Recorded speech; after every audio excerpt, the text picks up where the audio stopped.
আজকে অনেক দিন পর দেখছি 21 টিভি চ্যানেল আছে, ক্যামেরা করছে, এগুলা ফুটেজ করছে। তোরা কী লাভ? যেই দেশে 25 বছর পর্যন্ত এর কোনো খোঁজখবর ছিল না, আজকে নিতে এসে খোঁজ। তাও হবে কি না এর সমাধান আল্লাহই জানে ভালো।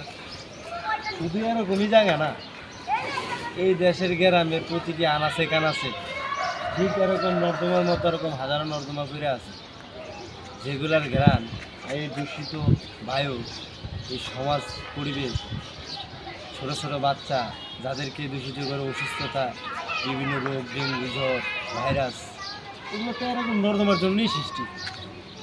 আসেন, আমাদের উচিত এই দেশ এবং এই সমাজকে এরকম নর্দমার মতো বিষাক্ত পানির মতো এরকম জায়গাগুলো পরিষ্কার পরিচ্ছন্ন করা উচিত।